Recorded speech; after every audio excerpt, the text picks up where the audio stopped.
Very good evening to all of you. Welcome to I can 2020। यहाँ पे हम micro economics topic देख रहे थे, करंट अफेयर जो कि हम कवर कर रहे हैं। ये हमारा 4th लेक्चर है, इकोनॉमी का 3rd लेक्चर है और इसमें हम जून 2019 से जून 2020 तक की न्यूज़ डिस्कस करेंगे। तो इसके पहले हमने पहले लेक्चर में हमने क्या क्या पढ़ लिया। हमने लिक्विडिटी कैसे मैनेज करते हैं वो हमने देखा, और आरबीआई के इम्पोर्टेंट फ्रेमवर्क कौन कौन से थे स्ट्रेस एसिड के लिए और एनबीएफसी के लिए, ये हमने देखा। और हमने देखा कि कैसे कैपिटल को बेसल नॉर्म के तहत रखा गया है। हमने कैपिटल साइक्लिंग बफर और कैपिटल कंजर्वेशन बफर देखा। लिक्विडिटी रिस्क को कैसे करना है थ्रू द एलसीआर, और एलसीआर का प्रोसेस जैसे कि एलसीआर क्या होता है हमारा एलसीआर लिवरेज कवरेज रेशियो, और हमने देखा नेट स्टेबल फंडिंग रेशियो एनएसएफआर को 100% से ज़्यादा रखना था। तो ये हमने प्रीवियस लेक्चर में इतना डिस्कस कर लिया। आज स्टार्ट करते हैं हमारा नया सेशन। इसमें हम देखेंगे कि AT1 बॉन्ड क्या है, सवर्न बॉन्ड क्या है, साइड पॉकेटिंग क्या होता है, एलिफेंट बॉन्ड क्या है, और भारत बॉन्ड ETF क्या होता है। ठीक है, तो स्टार्ट करते हैं। सबसे पहले AT1 बॉन्ड क्या होता है। AT1 बॉन्ड क्या है, रिसेंटली आरबीआई ने एक प्रपोजल रखा है, write down the additional tier 1 bond as part of the SBI led restructuring package for Yes Bank. अभी हम सबको पता है कि यस बैंक में क्राइसिस आए हैं, ठीक है, तो एडिशनल उसको क्या किया है आरबीआई ने, उसको राइट ऑफ कर दिया है। और ये पावर केवल आरबीआई के पास होती है कि वो बॉन्ड को राइट ऑफ कर सकती है। अगर उसको लगता है कि बैंक अब डूब गई है तो उसको बचाने के लिए ऐसा स्टेप आरबीआई के द्वारा उठाया जाता है। तो होता क्या है कि जैसे इन्वेस्टर ने बैंक में 1 लाख रुपए लगाए सपोज, तो बैंक क्या करती है कि 1 लाख रुपए की जगह पे बैंक इस इन्वेस्टर को एक कूपन रेट पे एक बॉन्ड जनरेट कर देती है। ठीक है, तो एडिशनल T1 बॉन्ड में क्या होता है, बैंक को बॉन्ड का कॉल ऑप्शन मिलता है। ठीक है, मतलब कि बैंक को बॉन्ड का कॉल ऑप्शन मिलता है। उसने बॉन्ड को दिया इन्वेस्टर को, तो वो जब चाहे पैसा दे करके अपना बॉन्ड वापस ले सकती है। ये ऑप्शन बैंक को दिया जाता है। बट इसमें क्या होता है कि इन्वेस्टर को बॉन्ड का पुट ऑप्शन नहीं मिलता। मतलब इन्वेस्टर क्या अपना बॉन्ड, जैसे कि इन्वेस्टर को अगर क्या करना है, इन्वेस्टर के पास ऑप्शन नहीं होता है कि वो अपने लेवल पर सेल नहीं कर सकता। मतलब कि अगर उसको सेल करना है उस बॉन्ड को, तो वो अपने लेवल पे उस बॉन्ड को सेल नहीं कर सकता। वो क्या करेगा, उसको एक सेकेंडरी मार्केट यानी कि एक डेरिवेटिव मार्केट में जाना पड़ेगा, वहां दूसरे ग्राहक को ढूंढना पड़ेगा जिसके साथ वो एक्सचेंज कर सके। मतलब उसके पास ये राइट नहीं होता है कि वो उस बॉन्ड को खुद के लेवल पे सेल कर सके। बैंक अगर फेल हो गई मान लो, तो जो सेकेंडरी मार्केट में अगर वो दूसरे ग्राहक को ढूंढने भी जाएगा तो ग्राहक नहीं मिलेंगे क्योंकि बैंक फेल हो गई। तो यस बैंक अभी फेल हुई थी, तो उसी से रिलेटेड AT1 बॉन्ड निकल के आया। ठीक है, तो AT1 बॉन्ड को परपेचुअल बॉन्ड भी कहते हैं, और इनका जो मैच्योरिटी पीरियड होता है वो नहीं होता है।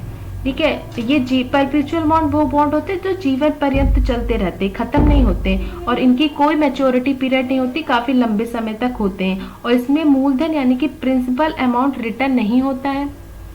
ठीक है, प्रिंसिपल अमाउंट रिफंड नहीं होता है, और ये नॉन रिडीमेबल होते हैं यानी कि इनको बंद नहीं कर सकते, और ये फिक्स इनकम में होते हैं और काफ़ी हाईली रिस्क होते हैं। अनसर्टेनिटी होती है बॉन्ड, अनसर्टेनिटी अनिश्चितता होती है बॉन्ड में, और इंटरेस्ट रेट इनका काफ़ी हाई होता है। ठीक है, तो ये हमारे AT1 बॉन्ड थे। ठीक है, समझ में आ गया। AT1 bond are a type of unsecured perpetual bond. Perpetual bond हमने बताया जो जीवन पर्यंत चलते रहते, that bank issue to shore up their core capital base to meet the Basel 3 norm. Basel 3 norm को पूरा करने के लिए बैंक के होते ये बॉन्ड जारी करते हैं। There are 2 routes through which this bond can be acquired. 2 route से इस बॉन्ड को एक्वायर किया जा सकता है। पहला, initial private placement offer of AT1 bond by bank seeking to raise money. ये क्या होता है, बैंक जो ये बॉन्ड होते हैं बैंक देकर के अपने मनी को रेज करते हैं। सेकेंडरी मार्केट में इनको बाय कर सकते हैं। ठीक है, उससे ट्रेडिंग की जा सकती है। तो ये 2 रूट से जिसके थ्रू इस बैंक को बॉन्ड को एक्वायर किया जा सकता है। अब नेक्स्ट देखते हैं क्या है। नेक्स्ट आर्टिकल हमारा आई थिंक सॉवरेन बॉन्ड होगा। नेक्स्ट हमारा है 81 बॉन्ड ही था। 81 बॉन्ड में वही है जो मैंने अभी बताया कि 81 बॉन्ड जो होते हैं उसकी मेच्योरिटी जो होती है वो नहीं होती है, वो बहुत लंबे समय तक चलते हैं और इसको रेगुलेट किया जाता है आरबीआई के द्वारा। और आरबीआई के पास ये पावर होती है कि 81 बॉन्ड को राइट ऑफ कर सकता है। जैसे यस बैंक में क्या हुआ, बैंकरप्सी में चला गया वो, तो प्रोसेस ऑफ लिक्विडेशन करने के लिए बैंक की परिसंपत्ति बेची जाएगी।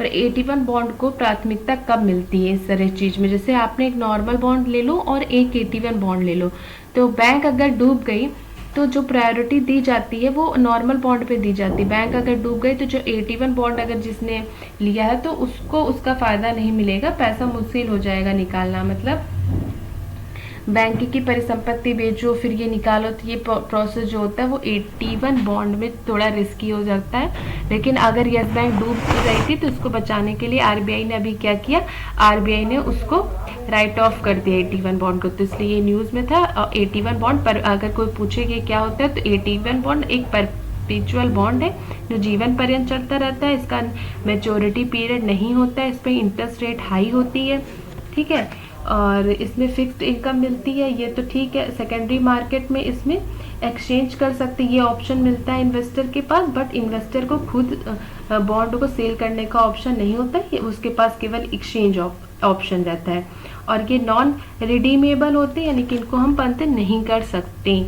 अगला देखते हैं women livelihood bond. Women livelihood bond क्या है, world bank, United nation women जो है, यानी कि यूनाइटेड नेशन एंटिटी है जो कि जेंडर इक्वालिटी एम्पावरमेंट से रिलेटेड है, यूएन वुमेन, और स्मॉल इंडस्ट्री यानी कि small industry development bank of India SIDBI, world bank, UN bank और सिडबी, इन तीनों ने इसको लॉन्च किया। 5 ईयर टेन्योर का ये वुमेन लाइवलीहुड बॉन्ड है। ये कैसा बॉन्ड है, ये सोशल इम्पैक्ट बॉन्ड के अंतर्गत आता है। ये सोशल इम्पैक्ट बॉन्ड को और भी इम्फेसाइज करेगा। इसको हेल्प कहाँ पे यूज किया जाएगा, रूरल वुमेन में, रूरल एरिया में, जहाँ पे वुमेन को हम लोग क्या करेंगे, उनके एक्चुअल कंडीशन से हम स्केल अप करवाएंगे। और जो वुमेन लाइवलीहुड बॉन्ड है वो अनसिक्योर्ड और अनलिस्टेड बॉन्ड होता है, ठीक है। तो इसमें सोशल इम्पैक्ट बॉन्ड की तरफ महिलाओं की स्थिति को बढ़ाने का प्रयास किया जाएगा। वुमेन लाइवलीहुड बॉन्ड हमें पता होना चाहिए कि सोशल इम्पैक्ट बॉन्ड होता है।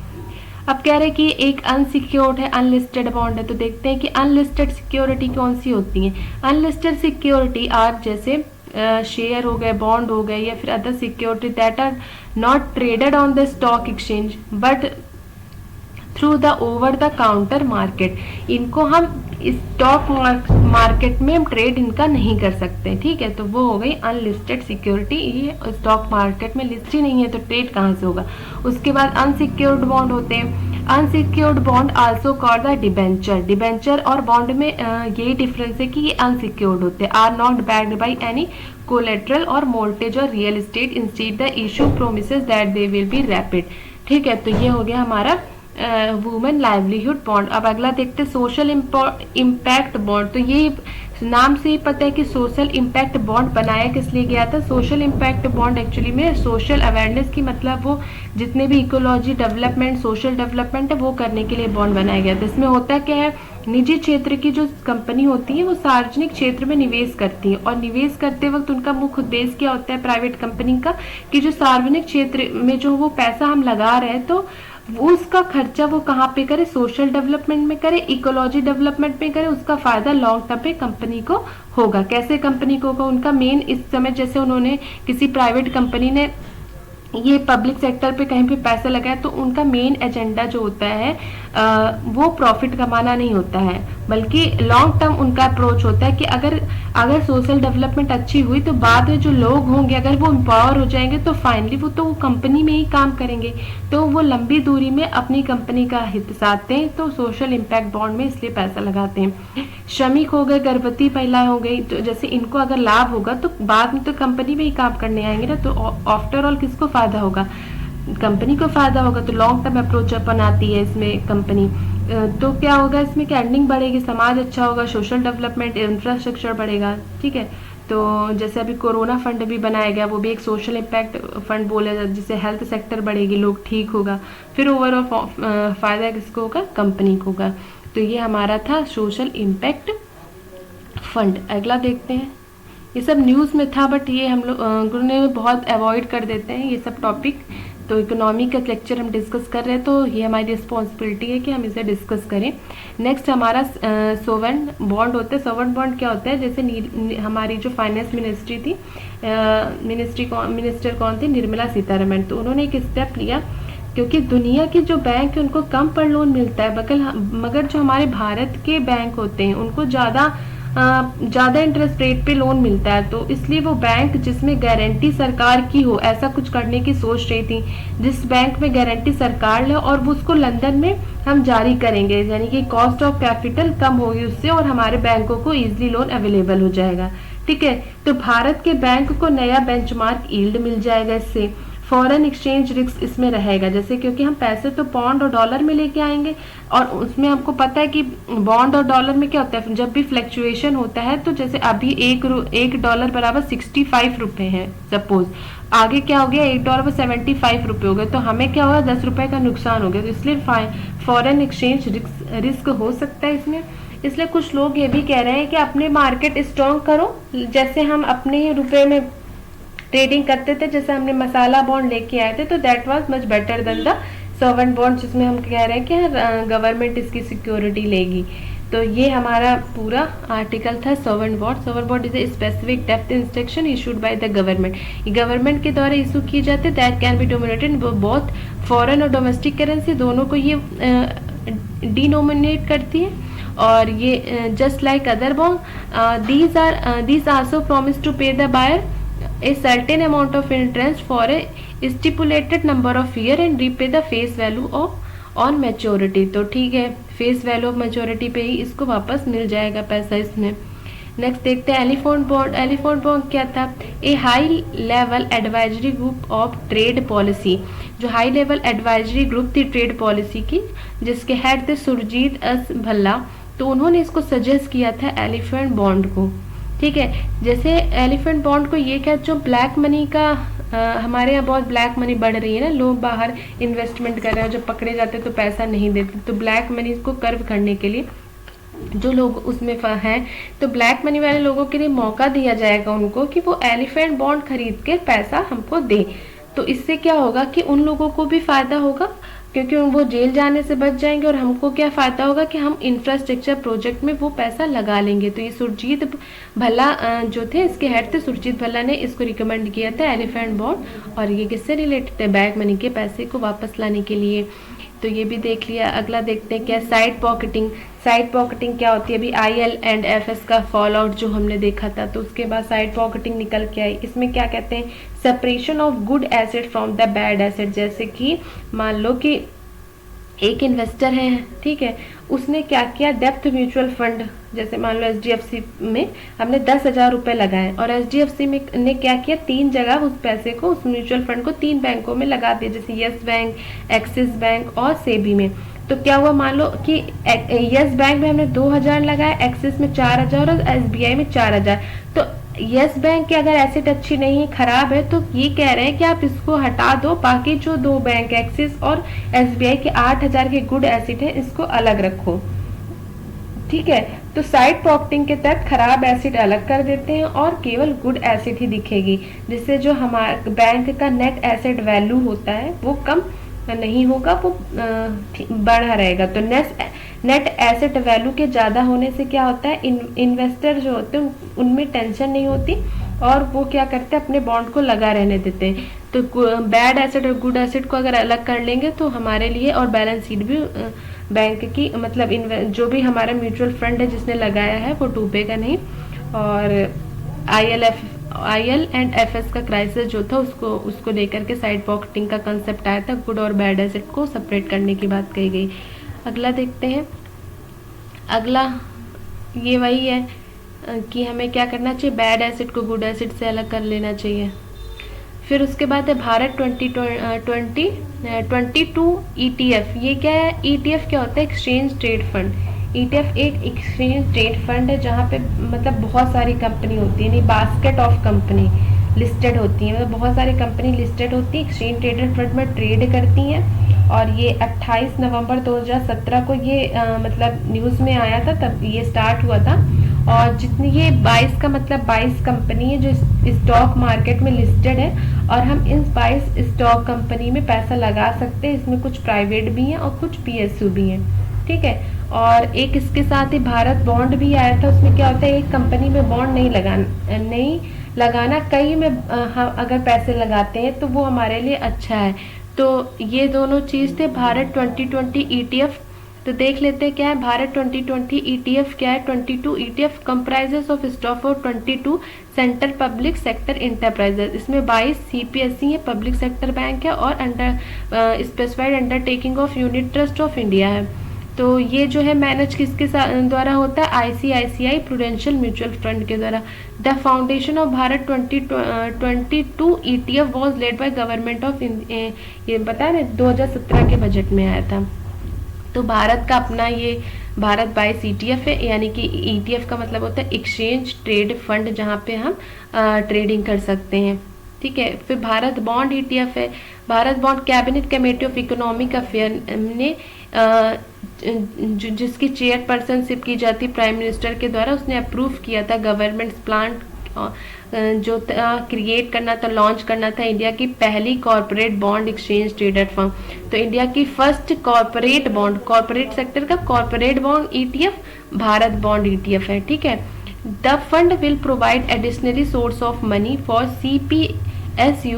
CPSE central public finance institution और गवर्नमेंट ऑर्गेनाइजेशन। जैसे कि गवर्नमेंट हमारी डिसइन्वेस्टमेंट के थ्रू पैसे उठाती है, तो वैसे भी भारत बॉन्ड में हम जारी करेंगे, जिससे कहेंगे लोग हमारा बॉन्ड खरीदेंगे और हमें पैसे देंगे, जिससे कि जो गवर्नमेंट है वो अपने पैसे को रेज कर पाएगी, ठीक है। तो नेक्स्ट यही ETF के बारे में बता रहे हैं कि ETF क्या है और कैसे है ETF की इंडेक्सिंग। अब हम नेक्स्ट देखेंगे स्विफ्ट वर्सेस इंस्टेक क्या है। स्विफ्ट हम सबको पता है कि जब PNB का क्राइसिस आया था तो उसमें मेन जो लूप होल निकल के आया था वो इसी संस्था का निकल के आया था, स्विफ्ट का। तो पहले पुराना था बहुत, आई थिंक 2018 में हुआ था PNB वाला क्राइसिस, 2019-18 में हुआ था PNB का क्राइसिस, जिसमें PNB बैंक का ये घोटाला निकल के आया था। तो ये देखते स्विफ्ट क्या है, the Society for Worldwide Interbank Financial Telecommunication, ठीक है। ये क्या है, एक नेटवर्क है जो फाइनेंशियल इंस्टीट्यूशन जितनी भी वर्ल्ड वाइड पूरी दुनिया में चल रही है उनको उनके मैसेज को सेंड करती है और रिसीव इंफॉर्मेशन करती है। मतलब ये जो एक मैसेज एक बैंक से दूसरे बैंक में सेंड और रिसीव का काम करता है वो यही करता है, ठीक है। जितने भी फाइनेंशियल ट्रांजेक्शन होते हैं वो यही करते हैं। ये एक सिक्योर और स्टैंडर्डाइज और रिलायबल इन्वायरमेंट प्रोवाइड कराता है स्विफ्ट। इसको कब बनाया गया था, 1973 में बनाया था स्विफ्ट को, एक स्टैंडर्डाइज प्रोप्राइटरी कम्युनिकेशन प्लेटफॉर्म है to facilitate the transmission of information about financial transaction. तो ये काफ़ी सिक्योर है फाइनेंशियल ट्रांजेक्शन करने के लिए। SWIFT neither hold fund on its own nor manage external client account, ठीक है। और इसका हेडक्वार्टर बेल्जियम में है। तो ये हमने देख लिया स्विफ्ट के बारे में। अभी क्या हुआ है, अभी ये हुआ है कि जो हमारे वो हैं प्रेसिडेंट USA के ट्रम्प, उन्होंने क्या किया, ईरान के साथ उन्होंने एक ज्वाइंट कम्प्रिहेंसिव प्लान साइन किया था, जिसके तहत उन्होंने कहा कि हम स्विफ्ट को ईरान को मैसेजिंग करना बंद कर दे। स्विफ्ट को कहा कि तुम ईरान को मैसेजिंग करना बंद कर दो, ठीक है। तो ये क्या है, होती है एक पेमेंट मैसेजिंग सिस्टम है। तो जब इन्होंने बोला कि ईरान को मैसेजिंग करना बंद कर दो, तो फ्रांस और यूरोप के कई कंट्री आपस में आए और उन्होंने बोला कि ईरान हमारे लिए इम्पोर्टेंट है, क्योंकि यूरोप में इसका जो ट्रांसमिशन है, बाकी ट्रांजेक्शन होते हैं ईरान के बाकी कंट्री के साथ, तो उनको ये अच्छा नहीं लगा कि स्विफ्ट जो है वो ईरान के साथ डील ना करे इसके। तो स्विफ्ट को ये मना किया जा रहा था। इस वजह से यूरोप के जो कंट्री थे जैसे Belgium, Denmark, Finland, Netherlands, Norway, Sweden, इन्होंने ज्वाइन किया इंस्टेक को। तो ये क्या है, ये यूरोप का जैसे स्विफ्ट था सबके लिए, तो यूरोप का इंस्टेक डेवलप किया, यूरोपियन मैसेजिंग सिस्टम, ठीक है। फाइनेंशियल ट्रांजेक्शन के लिए ये यूरोप का मैकेनिज्म है। तो ये मैंने बताया कि US ने जो सेंसस लगाए थे joint comprehensive plan of action 2018 में, तो उसके तहत उसने स्विफ्ट को मना किया एंड देन फिर यूरोप के कंट्री ने मिलकर इंस्टेक साइन कर लिया, जो कि मतलब इंस्ट्रूमेंट है इन सपोर्ट ऑफ ट्रेड एक्सचेंज करने के लिए, फाइनेंशियल ट्रांजेक्शन करने के लिए। और इंस्टेक का हेडक्वार्टर कहाँ पर है? पेरिस में है। तो स्विफ्ट का कहाँ था? बेल्जियम में है, और इंटेक्स का पेरिस में है। तो ये हमने देख लिया स्विफ्ट और इंस्टेक। अगला देखते हैं voluntary retention route. Voluntary retention route क्या होता है? देखो वॉलंटरी रिटेंशन रूट क्या होता है, भारत जो है वो कई देशों के साथ करेंसी स्वैप एग्रीमेंट करता है। ठीक है, करेंसी स्वैप एग्रीमेंट की हमने पहले डिस्कस कर लिया पहले लेक्चर में। तो करेंसी स्वैप एग्रीमेंट वो होता है जैसे कि इंडिया ने यूएसए की कंपनी से ट्रेड किया, तो इंडिया को तो क्या चाहिए, इंडिया ट्रेड करेगा तो उसको डॉलर चाहिए, तो ट्रेड करने के लिए डॉलर चाहिए, तो ठीक है उसने डॉलर में ट्रेड कर लिया, बट इंट्रेंस जो उसको पैसा दे, तो इंट्रेंस जो इंडिया को चाहिए वो रुपए में चाहिए। तो जो करेंसी स्वैप था उसमें ये जो प्रिंसिपल काम करता था वो डुअल उस पे काम करता कि आप ट्रेडिंग डॉलर में कर लो बट इंटरेस्ट हमें रुपए में दो। तो ये वाइस वर्सा यूएसए की कंपनी को भी इंटरेस्ट डॉलर में मिल जाता था और वो ट्रेड किस में करते थे? रुपए में करते थे। तो ये करेंसी स्वैप एग्रीमेंट हमारा कई देशों के साथ है। तो अभी क्या हुआ करेंसी स्वैप, आई थिंक हमने हाल ही में श्रीलंका के साथ किया करेंसी स्वैप एग्रीमेंट।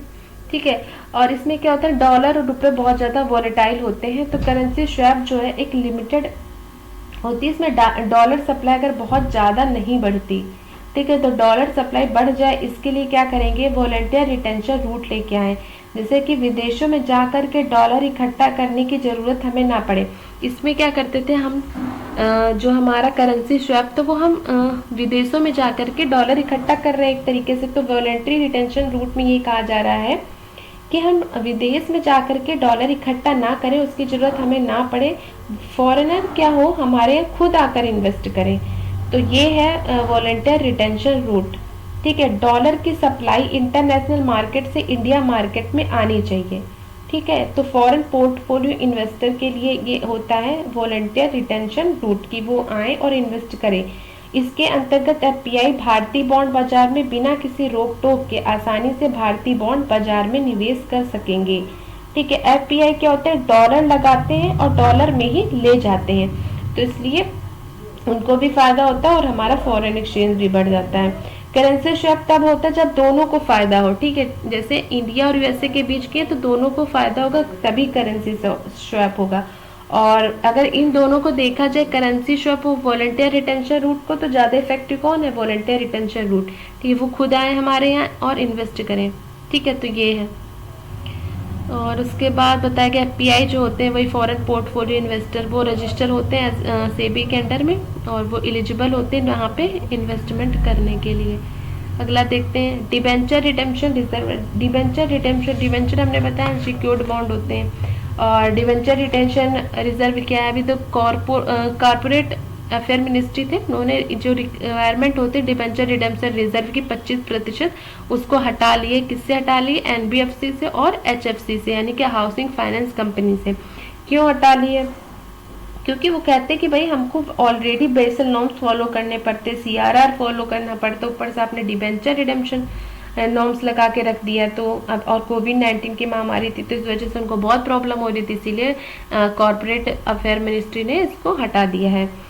देख लेते हैं डिबेंचर रिडेम्पशन रिजर्व क्यों लगाया था। तो भारत का डिबेंचर मार्केट जो होता है वहाँ पे कॉस्ट ऑफ कैपिटल हमारी बहुत ज़्यादा है, यानी कि रेटिंग हमारी अच्छी नहीं है, इसलिए कॉस्ट ऑफ कैपिटल बहुत ज़्यादा है, ज़्यादा इंटरेस्ट पे हमें लोन मिलता है हमारी बैंकों को, इसलिए ब्याज दर ज़्यादा है। बैंक कंपनी को जो लोन देती है वो ज़्यादा ब्याज दर पे देती हैं। ठीक है, अब सपोज करिए कि कोई इन्वेस्टर है, उसने एनबीएफसी में 100 करोड़ लगाए, तो क्या होगा, कंपनी में 100 करोड़ अगर लगाएं और 100 करोड़ रुपए वो बोल रही है कि हम आपको 8% की दर पे हम आपको वापस कर देंगे इन्वेस्टर को। और फिर उसके बाद उस एनबीएफसी ने क्या किया, म्यूचुअल बॉन्ड या फंड में फिर पैसे लगा दिए। तो अब क्या होगा, अगर एनबीएफसी डूब गए तो इन्वेस्टर को वो पैसे 100 करोड़ कौन देगा। तो एनबीएफसी डूब जाए तो उसके लिए सेपरेट पैसा रख लो भाई अलग से तुम, जो कि तुमको इन्वेस्टर को लौटाना है। तो वही है पृथक इमरजेंसी रिजर्व बनाओ, तो उसी को बोलते हैं debenture redemption reserve. Debenture redemption reserve मतलब इमरजेंसी फंड, मतलब अलग से तुम रखो। एनबीएफसी अगर डूबने से बचाना है तो एनबीएफसी जितना भी पैसा ले रही है इन्वेस्टर से उसके आप अलग रखो, उसी को बोला है डिबेंचर रिडेम्पशन रिजर्व। एनबीएफसी फिर नाराज हो गए तो वही सारी चीजें कहानी बताई कि उनके ऊपर सीआरआर भी लग रहा था, उनके ऊपर बेसल नॉर्म्स भी लग रहे थे, तो उन्होंने कहा कि अब कोविड-19 भी है तो उस वजह से इन्होंने हटा दिया। ठीक है, नेक्स्ट देखते हैं। नेक्स्ट यही है कि कैसे HFC और उसका क्या क्राइसिस होता है, NBFC डूब जाए तो क्या होगा। अब देखते हैं LEI कोड क्या होता है। ठीक है, the reserve bank of India has made 20 digit legal entity identifier compulsory for company having aggregate fund based and non fund based exposure over ₹5 crore. तो LEI कोड क्या है, देखो जैसे हमारे यहाँ क्या होता है, एक सिस्टम डी इकोनॉमी होती है, यानी कि ब्लैक इकोनॉमी। तो ब्लैक इकोनॉमी में बहुत सारे पैरेलल ट्रेडिंग चलती रहती है, तो उससे बचने के लिए G20 यानी कि OECD कंट्री ने और फाइनेंशियल स्टेबिलिटी बोर्ड ने एक प्रस्ताव लाया कि बड़े ट्रांजैक्शन की जानकारी हमें होनी चाहिए। ठीक है, तो उन लोगों ने एक ग्लोबल लेवल का एंटिटी आइडेंटिफायर फाउंडेशन बनाया। ठीक है, तो जैसे डेरिवेटिव मार्केट होता है जहाँ पे हम ट्रेड करने वाली कंपनी का एक डेटा तैयार करते हैं, तो डेरिवेटिव मार्केट में भी ट्रांसपेरेंसी आएगी इसलिए इस तो। और clearance corporation of India limited जो थर्ड पार्टी हमारे यहाँ की कंपनी CCIL, तो उसने हमारे यहाँ LEI कोड तैयार किया है। तो ये क्या होगा, एक कोड हम दे देंगे जिससे कि डेरिवेटिव मार्केट में ट्रांसपेरेंसी आएगी और जो ब्लैक डी इकोनॉमी एक पैरेलल इकोनॉमी चलती है हमारे में, तो उसको कर्व किया जाएगा। नेक्स्ट देखते हैं इक्वेटर प्रिंसिपल। इक्वेटर प्रिंसिपल क्या होता है, जैसे IDFC लिमिटेड पहली कंपनी है जिसने इक्वेटर प्रिंसिपल को अडॉप्ट किया है। IDFC एक कंपनी है जिसने पहले इक्वेटर प्रिंसिपल को अडॉप्ट किया है। ठीक है, ये 2003 में बना था वॉशिंगटन DC से, यानी कि ये वॉशिंगटन DC USA में स्टार्ट हुई थी।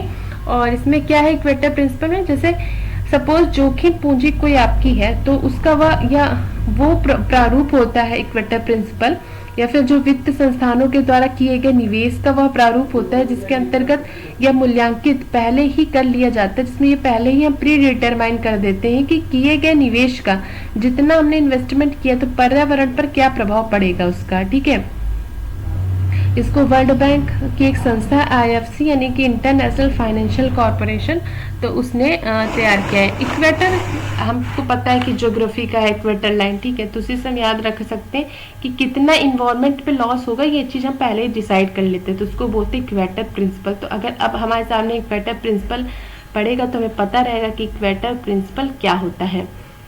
नेक्स्ट देखते हैं ग्रीन बॉन्ड। ग्रीन बॉन्ड भी एक तरीके से वही है, इन्वायरमेंट से रिलेटेड। ओनली स्पेंड, हम इसमें केवल स्पेंड किस में करेंगे, रीन्यूएबल एनर्जी पर। और क्लाइमेट बॉन्ड इनिशिएटिव संस्था एक है, क्लाइमेट बॉन्ड इनिशिएटिव, जिसके द्वारा ये ग्रीन बॉन्ड को रिलीज किया गया। तो green bond is a type of fixed income instrument that is specially earmarked to raise money for climate and environment project. ये किसमें प्रोजेक्ट करती है, क्लाइमेट और एनवायरमेंट प्रोजेक्ट पे। These bond are typically asset linked and backed by issuing entity balance sheet, so they usually carry the same credit rating as their issuer and debt obligation। ठीक है, तो green bond भी हमारे climate और environment project के mainly उस area से related होती है। नेक्स्ट देखते हैं, नेक्स्ट हमारा ईज है। ईज क्या होता है, enhance access and service excellence. ये क्या है, गवर्नमेंट ने ईज रिफॉर्म इंडेक्स लेके आई है।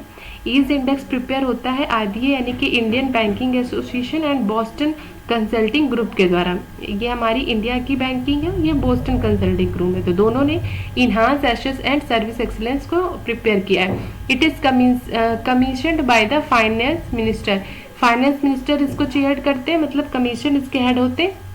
ये होता क्या है, it is a framework that was adopted last year to strengthen the public sector bank. Public sector bank को स्ट्रेंथन करने के लिए लास्ट ईयर आया था। And rank them on metrics such as responsive bank बनानी, फाइनेंशियल इंक्लूजन करना, credit offtake और digitalization लाने के लिए हम इनहांस लाए थे, ईज लाए थे। ईज का मतलब होता है, इसके माध्यम से भारत के बैंकों को रिस्पॉन्सिव बैंकिंग से कनेक्ट किया जाएगा, ग्राहकों को अच्छी सुविधा दी जाएगी, डिजिटल पेमेंट बढ़ाया जाएगा और फाइनेंशियल इंक्लूजन लाएगा।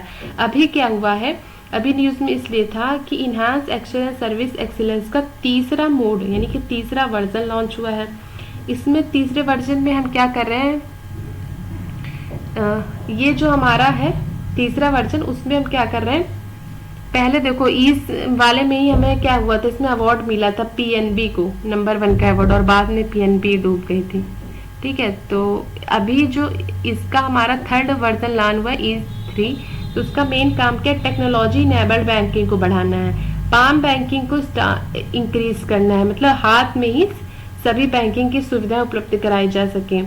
और क्या है इसका aim, end to end digital delivery बढ़ानी है, लोन्स इजीली अवेलेबल हो जाए सबको, और बैंकिंग ऑन को यानी कि चलती फिरती बैंकिंग व्यवस्था को बढ़ाना है, डेटा बेस्ड लेंडिंग को मजबूत किया जाए, और फाइनेंशियल टेक्नोलॉजी पार्टनरशिप को इंक्रीज करना है। फाइनेंशियल टेक्नोलॉजी पार्टनरशिप यानी कि पेमेंट, मोबिक बैंक, इन सबको ब्लॉकचेन टेक्नोलॉजी पर काम जो करती है उन वैसी फाइनेंशियल टेक्नोलॉजी पार्टनरशिप, इनको हमें इंक्रीज करना है।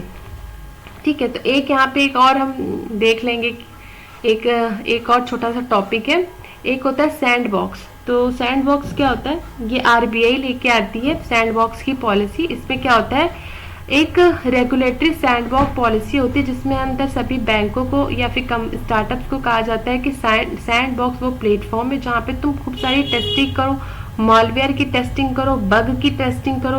तो टेस्टिंग के लिए आरबीआई का जो प्लेटफॉर्म आरबीआई प्रोवाइड करेगा उसको रेगुलेटरी सैंड बॉक्स बोलते हैं। ठीक है, और एक और छोटा सा टॉपिक है जो यहाँ पे मेंशन नहीं है, उसको नोट कर लेंगे। एक है टोकनाइजेशन सर्विस। टोकनाइजेशन सर्विस क्या होती है, टोकन मिल जाना। जैसे आपको डेबिट कार्ड पर सीवीवी नंबर लिखा होता है तो वो नहीं डालना पड़ेगा, डेबिट कार्ड एक टोकन लेकर हमेशा नहीं जाना पड़ेगा, आपको एक टोकन दे दिया जाएगा। तो टोकन नंबर तैयार किया जाएगा जिससे डिटेल जो होंगी आपकी वो हाइड रहेंगी और जो फ्रॉड होते हैं वो कम हो गए। तो अल्टरनेटिव यूनिक कोड आपको प्रोवाइड किया जाएगा under the mechanism of tokenization service. तो टोकनाइजेशन सर्विस समझ में आ गई, एक टोकन दिया जाएगा। ठीक है, तो हमने पढ़ लिया, क्या क्या पढ़ लिया, हमें रिकॉल कर लेते हैं जल्दी से। Tokenization service, regulatory sandbox of RBI policy हमने देख लिया, इन्हांस एंड सर्विस एक्सीलेंस देख लिया हमने। ईज क्या होता है, ईज का मतलब क्या होता है, बैंकिंग को हमें रिस्पॉन्सिव बनाना। किसकी किस्ती थी, इंडियन बैंकिंग की, और बोस्टन कंसल्टिंग ने बनाया था। ठीक है, हमने और क्या देखा, और हमने ग्रीन बॉन्ड देखे, हमने इक्वेटर बॉन्ड देखा। इक्वेटर प्रिंसिपल क्या होता है, LEI code, large entity identifier, मतलब एक कोड दिया जाएगा जिससे ब्लैक टी इकोनॉमी को कम किया जाए। डिबेंचर रिडेम्पशन रिजर्व देखा कि उनको माफ़ कर दिया गया है कि NBFC और जो हाउसिंग फाइनेंशियल बैंक वो ना करें। ठीक है, एक हमने वॉलंटरी रिटेंशन रूट देखा। वॉलंटरी रिटेंशन रूट क्या होता है कि हमारे मार्केट में खुद आके इन्वेस्ट करें, हम वहाँ जाकर ना करें, करेंसी स्वैप का अल्टरनेटिव। हमने इंस्टैक और स्विफ्ट देखा, जो मैसेजिंग सिस्टम होता है इंस्टैक और स्विफ्ट, हमने वो पढ़ा। हमने सवर्न बॉन्ड पढ़ा, साइड पॉकेटिंग पढ़ी, भारत ETF पढ़ा, सोशल इम्पैक्ट बॉन्ड पढ़ा, सवर्न बॉन्ड पढ़ा, वुमेन लाइवलीहुड बॉन्ड पढ़ा, और ATI परपेचुअल बॉन्ड पढ़ा। तो ये सारे टॉपिक हमने आज कवर किए। तो आज के लेक्चर में इतना ही है। Thank you for listening and joining. Please do like and